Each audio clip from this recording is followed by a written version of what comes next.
1950 को दशकमा भारतमा एक भनाइ चलेको थियो, नेपाल भारतको 5औं हिमाली राज्य बन्न सक्छ। नेहरूले राजा त्रिभुवनलाई त्यतिबेला यस्तो प्रस्ताव गरेको भनाइ प्रचलित छ, जसलाई राजा त्रिभुवनले यसरी बनेको राज्यको नाम नेपाल हुनुपर्छ भनी अस्वीकार गरेका थिए। तर के त्यो प्रस्ताव सधैँका लागि अन्त्य भयो त?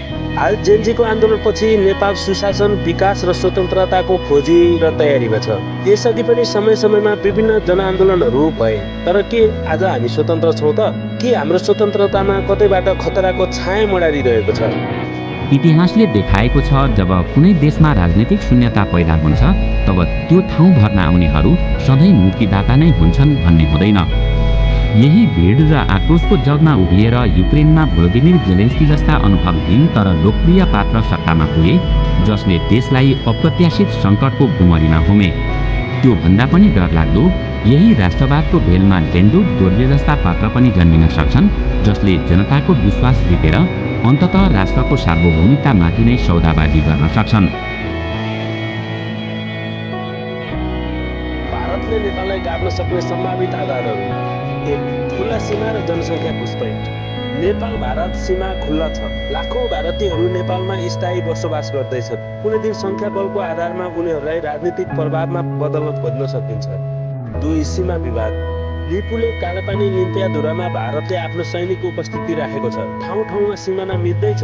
जब भारतले आफ्नै नक्सामा ती भूभागहरू समेट्छ, त्यो विस्तारवादी नीति होइन र? 3. सांस्कृतिक उपनिवेशवाद। बलिउड, हिन्दी सङ्गीत, भाषा, भारतीय च्यानल र साम्प्रदायिक सोच तथा धार्मिक निर्भरता, ती सबै नेपालमा भेटिएका छन्। नेपालीपन बिस्तारै मेटिँदैछ। 4. राजनीतिक हस्तक्षेप। नेपालको धेरै सरकारहरू बनाउने र गिराउने खेलमा भारतीय गुप्तचर संस्था RAहको नाम बारम्बार जोडिएको थियो। जेनजी आन्दोलनमा पनि राष्ट्रलाई यति ठुलो क्षति हुनु के यो नेपालीको चाहना हो? के यो केवल एक सहयोग मात्र हो त? आर्थिक निर्भरता। इन्धनदेखि नुन, औषधिदेखि तरकारीसम्म भारतमा निर्भर नेपाल कुनै दिन आर्थिक नाकाबन्दी जस्तो अस्त्र फेरि चलाएमा के हामी तयार छौँ त? कसरी भारतले फेरि नाकाबन्दी लगाउन सक्छ भन्ने विषयमा हामीले बनाएको यो भिडियो हेर्नुहोला। कसरी नेपाललाई गाड्ने प्रयास गर्न सकिन्छ? पहिलो चरण, सांस्कृतिक र भाषिक असरद्वारा नेपालीको जनमानस परिवर्तन।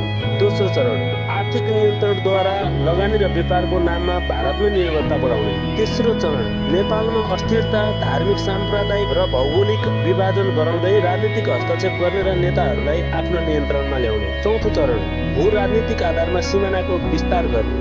र अन्तिम चरण, जनताको सोच बदल्दै गाड्ने बहस सुरु गर्ने। हामी नेपाली जनताको कर्तव्य। अब समय आयो, हामीले आफ्नो भूगोल र अस्तित्व मात्र होइन, हाम्रो चेतना पनि जगाउने समय आएको छ।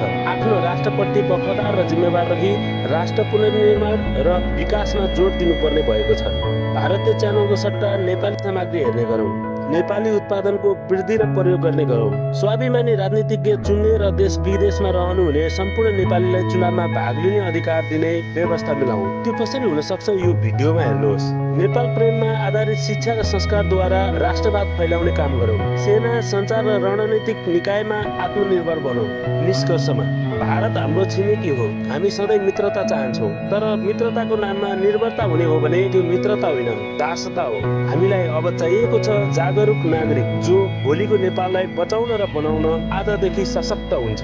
नेपाल बचाउनु छ भने बुद्धिमा बल पुर्याउँ, स्वाभिमानमा जग बलियो पारौँ। देश बचाउने र बनाउने जिम्मा अब हाम्रो हो।